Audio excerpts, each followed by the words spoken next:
বাসিন্দারা আশ্রয় কেন্দ্রে আসতে শুরু করেছেন কিনা?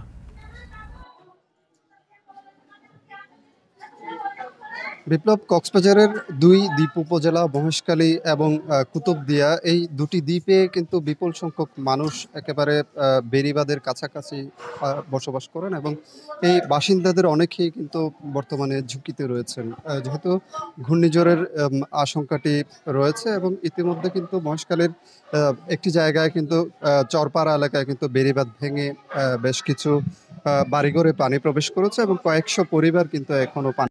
স্বাস্থ্য এবং স্বাদের মধ্যে চমৎকার একটা ব্যালেন্স করে পীর প্রিমিয়াম আয়োডাইজড লবণ।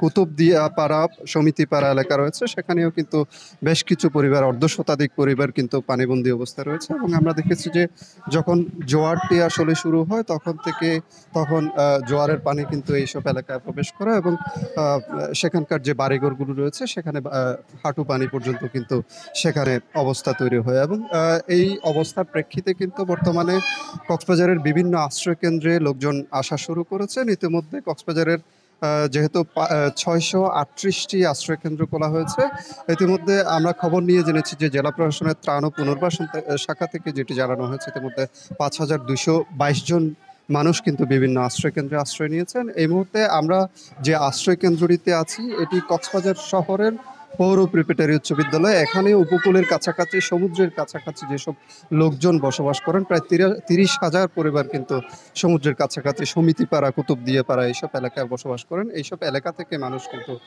এখানে আসা শুরু করেছেন এবং ইতিমধ্যে ৩০টি পরিবারের ১০০-র বেশি সদস্য কিন্তু এই আশ্রয়কেন্দ্রে আশ্রয় নিয়েছেন।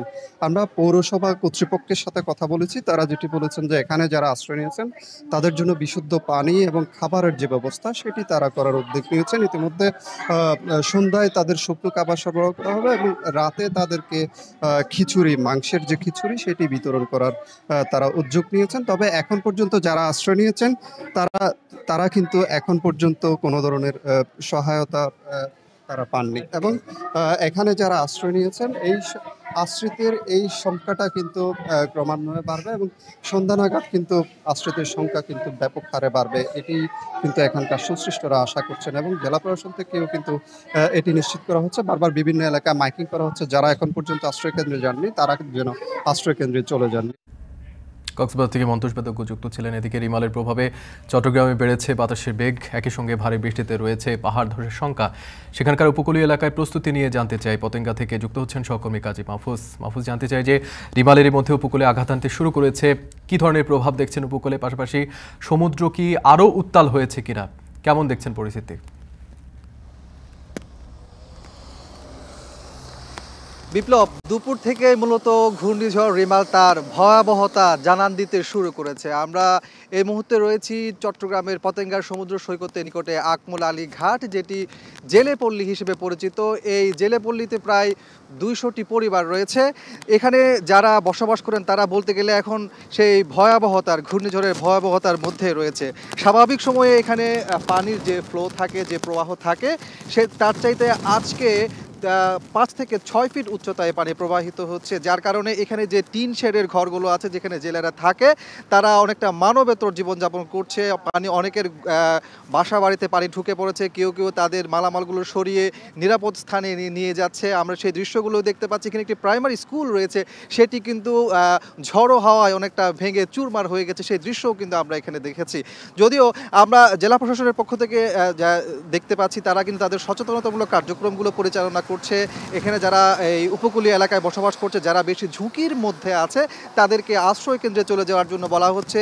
জেলা প্রশাসনের পক্ষ থেকে ৭৮৫টি আশ্রয় কেন্দ্র প্রস্তুত রাখা হয়েছে, একই সাথে ১১৪০টি স্কুলকেও প্রস্তুত রাখা হয়েছে উপকূলীয় এলাকাগুলোতে। অর্থাৎ বলে রাখি যে চট্টগ্রামের মিরসরাই থেকে শুরু করে কক্সবাজার পর্যন্ত যে উপকূলীয় এলাকাগুলো আছে সব জায়গাতে কিন্তু এখন ৬-৭ ফুট উচ্চতায় পানি প্রবাহিত হচ্ছে, বড় বড় ঢেউ আছড়ে পড়ছে এবং এখানে যারা এই উপকূলীয় এলাকাতে বসবাস করে তারা অনেকটা ভীতিকর ভয়ের মধ্য দিয়ে তাদের সময়টা পার করছে।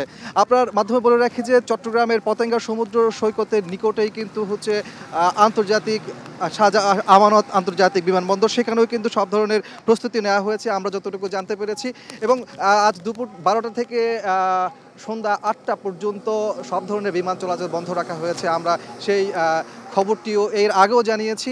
একই সাথে চট্টগ্রামের কর্ণফুলী যে টানেল, সেই টানেলটি ইতোমধ্যে ঘোষণা দেওয়া হয়েছে আজ সন্ধ্যা 6টা থেকে আগামীকাল ভোর 6টা পর্যন্ত যান চলাচল বন্ধ থাকবে। তো সব কিছু মিলিয়ে বলা যায় যে আসলে ঘূর্ণিঝড় রিমালের যে প্রভাব সেটি কিন্তু এখন তীব্র থেকে তীব্রতর আকার ধারণ করছে, যার কারণে উপকূলীয় এলাকাতে যারা বসবাস করছে তাদেরকে সরিয়ে যাওয়ার জন্য যেমন বলা হচ্ছে, এবং একই সাথে এখানে যারা বসবাস করে তাদের মধ্যে এক ধরনের আতঙ্ক বিরাজ করছে। তো এই ছিল আমার কাছে চট্টগ্রামের পতেঙ্গা অংশ থেকে ঘূর্ণিঝড় রিমালের সবশেষ অবস্থা।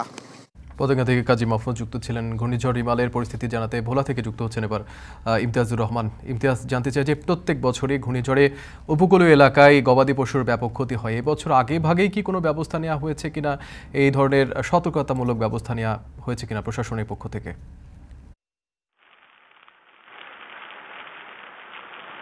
বিপ্লব, বেলা যত বাড়ছে ততই কিন্তু বাতাসের গতিবেগ বৃদ্ধি পাচ্ছে এবং ভোলার মেঘনা নদী কিন্তু উত্তাল হয়ে উঠছে।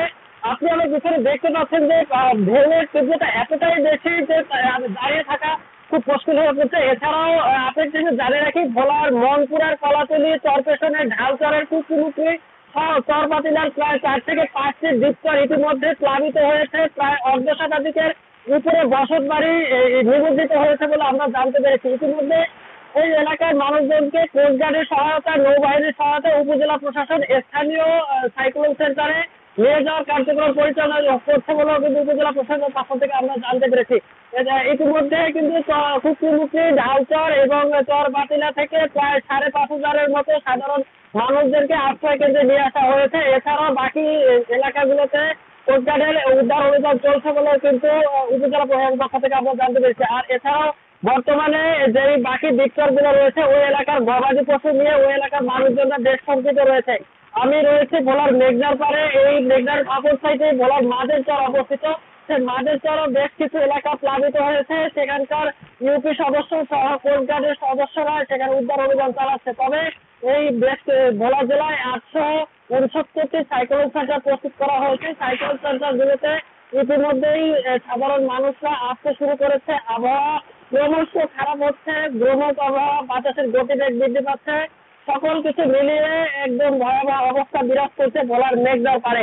আপনি আমার পিছনে দেখতে পাচ্ছেন বেশ কিছু লাইটার জাহাজ, কার্গো জাহাজ ইতিমধ্যে নোঙ্গর করে রাখা আছে। সেটা এছাড়াও কিন্তু জেলা প্রশাসন, উপজেলা প্রশাসন সকল দিক থেকে প্রস্তুতি সম্পন্ন করেছে বলে কিন্তু আমরা জানতে পেরেছি। তবে থেমে থেমে বৃষ্টি এবং বাতাসের গতিবেগ পর্যায়ক্রমে বৃদ্ধি পাচ্ছে। এছাড়াও ভোলার মাঝ মেঘনা বেশ কিছু মাছ ধরার ট্রলার কিন্তু মাছ শিকারে গিয়েছে, তাদেরকে ফিরিয়ে আনার জন্য কিন্তু কোস্টগার্ডের পক্ষ থেকে। দ্বীপ জেলা ভোলা থেকে ঘূর্ণিঝড় রিমালের প্রভাব নিয়ে এতক্ষণ জানছিলাম। ইমতিয়াজ আহমেদ আমাদের সঙ্গে যুক্ত ছিলেন। এখন বিকেলে ছোট্ট আরেকটি বিরতির সময়।